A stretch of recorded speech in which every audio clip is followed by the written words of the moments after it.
రాష్ట్రంలో 3 అకాడమిక్ రీజియన్లు ఏర్పాటు చేయబోతున్నామని, అకాడమిక్ జోన్ల ఏర్పాటుతో రాష్ట్ర సమగ్ర అభివృద్ధికి కృషి చేస్తున్నామని రాష్ట్ర మైన్స్ అండ్ ఎక్సైజ్ శాఖ మంత్రి కొల్లు రవీంద్ర అన్నారు. మచిలీపట్నం టీడీపీ కార్యాలయంలో ప్రజా దర్బార్ నిర్వహించిన మంత్రి రవీంద్ర ప్రజల నుండి అర్జీలు స్వీకరించి పరిష్కార చర్యలకు అధికారులను ఆదేశించారు. మంత్రి రవీంద్ర ఎకనామిక్ జోన్స్ కూడా ఇప్పుడు ఏర్పాటు చేసేదాని కోసం 3 ప్రాంతాలని, అటు ఉత్తరాంధ్రకు సంబంధించి శ్రీకాకుళం నుంచి ఈస్ట్ గోదావరి వరకు విశాఖ ఎకనామిక్ జోన్ రీజియన్ కింద పెడతారు. అలాగే అమరావతి ఏదైతే వెస్ట్ గోదావరి నుంచి ప్రకాశం జిల్లా వరకు ఉన్నటువంటి జిల్లాలన్నింటినీ కూడా కలిపి అమరావతి ఎకనామిక్ రీజియన్ కింద, అలాగే నెల్లూరు నుంచి కర్నూలు వరకు అదంతా కూడా తిరుపతి ఎకనామిక్ జోన్ కింద, ఎకనామిక్ రీజియన్ కింద దాన్ని 3 ప్రాంతాలని కూడా ఐడెంటిఫై చేసుకుని దానికి కొంతమంది టీంని అలాట్ చేస్తా ఉన్నారు. దాని ద్వారా ఎకనామిక్గా ఆ రీజియన్ని ఎలా డెవలప్ చేయాలి, అక్కడ ఉన్నటువంటి వనరులు ఏంటి, సపోజ్ తీర ప్రాంతం ఉంది, పోర్ట్లు ఎన్ని ఉన్నాయి, ఆ పోర్ట్ని లాజిస్టిక్గా ఎలా కనెక్టివిటీ చేయాలి, రోడ్ కనెక్టివిటీస్ ఎలా చేయాలి, పరిశ్రమలు ఏ రకమైనటువంటి పరిశ్రమలు ఆ ప్రాంతాల్లో ఏర్పాటు చేయాలి, వచ్చిన ఇన్వెస్ట్మెంట్ని ఎలా మనం అక్కడ సద్వినియోగం చేసుకోవాలి, దాంతోపాటు అభివృద్ధితో పాటు అక్కడ హౌసింగ్ కానీ ఇలాంటివన్నీ కూడా మొత్తం ఒక ఎకనామికల్గా డెవలప్ చేయడానికి గవర్నమెంట్ ఆఫ్ ఇండియా చేస్తున్నటువంటి స్కీమ్స్ కానీ, రాష్ట్ర ప్రభుత్వం నుంచి కానీ, ఇన్వెస్ట్మెంట్స్ వల్ల కానీ ఇవన్నీ కూడా ఒక ప్లానింగ్తో గౌరవ ముఖ్యమంత్రి గారు ముందుకు తీసుకెళ్ళడానికి ప్రణాళిక తయారు చేసుకోవడం జరుగుతుంది. మొన్ననే విశాఖపట్నంలో రివ్యూ పెట్టడం జరిగింది. మేము కూడా ఆ కార్యక్రమంలో పాల్గొనడం జరిగింది. త్వరలోనే మన అమరావతి రీజియన్ అలాగే తిరుపతి రీజియన్ కూడా త్వరలోనే సమావేశాలు ఏర్పాటు చేసుకోవడం కూడా జరుగుతుంది.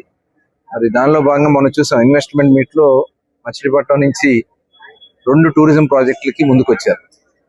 ఒకటి ఏదైతే మైరాజ్ అనే సంస్థ వచ్చారు, మరొక సంస్థ పాస్పోర్ట్ అని చెప్పి పోస్ట్ కార్డ్ అనే సంస్థ వాళ్ళు వచ్చారు ముందుకి. వాళ్ళు కూడా ల్యాండ్ ఐడెంటిఫై చేయమని చెప్పడం జరిగింది. త్వరలోనే రెవెన్యూ కలెక్టర్ గారితో అందరూ కూడా కూర్చుని ఆ సైట్ కూడా ఐడెంటిఫై చేసి ముందు వాళ్ళకి అలాట్ చేస్తే వాళ్ళు వర్క్ స్టార్ట్ చేసుకోవడం జరుగుతుంది. అట్లాగే షిప్పింగ్కి సంబంధించి 4 కంపెనీలు వచ్చినాయి. ఒకటి గోవా షిప్పింగ్ కంపెనీ, గోవా గవర్నమెంట్ది వచ్చింది. అట్లాగే మరొకటి ప్రైవేట్ కంపెనీ గోవాదే వచ్చింది. ఢిల్లీ నుంచి ఒక కంపెనీ వచ్చారు, అబ్రాడ్ నుంచి కూడా, బయట దేశాల నుంచి కూడా ఒక కంపెనీ, 4 కంపెనీలు వచ్చినాయి. దాని మీద త్వరలోనే ఒక మీటింగ్ పెట్టుకుని ఎవరైతే దీనికి ముందు రాగలరో వాళ్ళకి అలాట్ చేయడానికి నిర్ణయం తీసుకోవడం జరిగింది.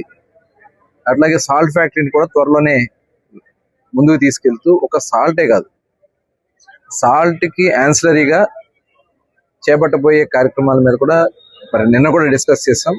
దాని మీద త్వరలోనే ఒక ప్రణాళిక తయారు చేసుకుని సోడా యాష్ ఫ్యాక్టరీ కానీ ఇంకా ఎలాంటివి చేసుకుంటే ఎంప్లాయ్మెంట్ ఎక్కువ వచ్చు, భవిష్యత్ తరాలకి ఇండస్ట్రీకి ఈ ఏరియాని ఎలా మనం ప్రమోట్ చేయాలనే దానికోసం కూడా మచిలీపట్నం వరకు ఒక ప్లానింగ్ తయారు చేసుకుని ముందుకెళ్తున్నాం. మరి ఈ రకంగా ప్రభుత్వం రాష్ట్ర అభివృద్ధితో పాటు ఇలా సంక్షేమ కార్యక్రమాలు అందిస్తున్నాం. ఇవాళ కూడా కొన్ని వచ్చినాయి, పెన్షన్స్ కానీ ఇలాంటివి వచ్చినాయి. అవన్నీ కూడా ఎప్పటికప్పుడు చేస్తూ దశల వారీగా అవన్నీ కూడా అందించి 100% ఎక్కడా కూడా అవినీతికి తావు లేకుండా కార్యక్రమాలు చేయాలని లక్ష్యంతో వెళ్తున్నాం. అటు వెల్ఫేర్ స్కీమ్స్ కానీ, ఇటు డెవలప్మెంట్ కానీ సైమల్టేనియస్గా తీసుకెళ్తూ రాష్ట్రాన్ని విజన్ 2047 గౌరవ ముఖ్యమంత్రి గారు ఏదైతే పిలిపిస్తారో ఆ విధంగా ముందుకెళ్తాం జరుగుతుంది.